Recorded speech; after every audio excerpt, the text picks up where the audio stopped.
Jadi di anggaran perubahan ini pemerintah Kabupaten Musirawas Utara melalui Dinas Pertanian dan Perikanan itu mempunyai program yaitu pembukaan lahan terlantar untuk dijadikan lahan kawasan pertanian.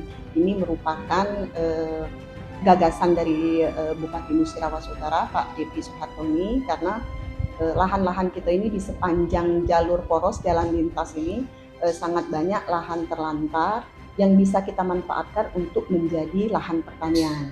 Jadi dalam anggaran perubahan ini kita menganggarkan 40 hektar untuk membuka lahan-lahan non-produktif tersebut menjadi lahan-lahan produktif, yang untuk tahap pertama ini akan kita launching penanaman jagung. Kemudian akan kita bantu semua sarana produksi termasuk biaya pembukaan dan pengelolaan lahannya. Jadi kita Bu Kadis di daerah kecamatan berapa kecamatan berapa? Kalau untuk di anggaran perubahan ini baru 2 kecamatan, itu adalah 2 kecamatan dan 5 desa. Kecamatan Rupit dan Kecamatan Karangjaya dengan desa-desa Terusan, Desa Rantau Jaya, Embacang Baru Ilir, Kelurahan Karangjaya, dan Desa Mawar. Karena kami menghimpun proposal yang diajukan oleh masyarakat. Karena masih banyak komponen, apa mungkin Bupati masih atau ini program ini kita bantu untuk pembukaan lahan itu. Jadi lahan-lahan terlantar itu kita buka menjadi lahan-lahan pertanian produktif. Itu berbentuk kelompok tani, bukan?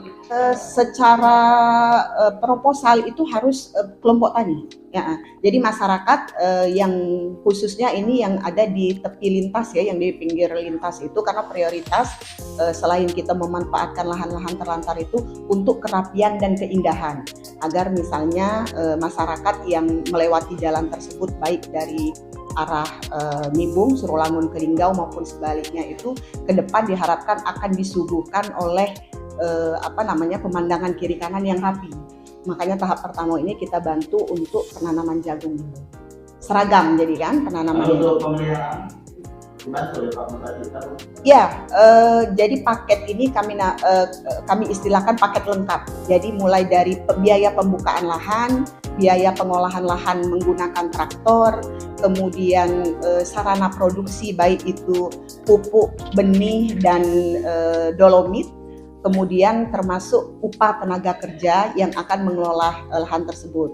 Karena kalau tidak dibantu, ini kan tahap pertama, tentu masyarakat berat karena mereka belum mendapatkan hasil dari lahan yang kita buka. Kalau untuk hasil panennya sendiri? Hasil panen itu dimanfaatkan oleh kelompok tani nanti, oleh petani sendiri. Jadi tidak ada istilahnya itu setelah panen itu dikembalikan ke kita Dinas Pertanian, tidak.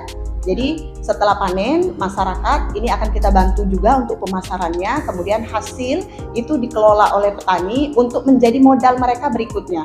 Karena kan tidak mungkin pemerintah ini membantu secara terus-menerus. Kalau kita bantu secara terus-menerus, masyarakat nanti ujung-ujungnya nggak mandiri kan.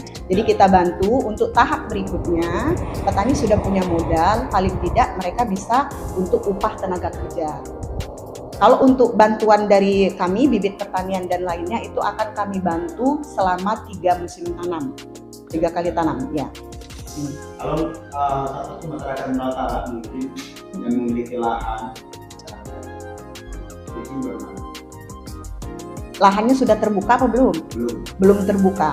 Jadi saran masyarakat, karena kita bantuan kita ini berbentuk kelompok, masyarakat silahkan mendaftarkan diri ke kelompok terdekat, ya, ke kelompok tani, atau kalau misalnya masyarakat punya kelompok sendiri untuk membentuk kelompok tani, sehingga bantuan itu akan kami berikan melalui kelompok.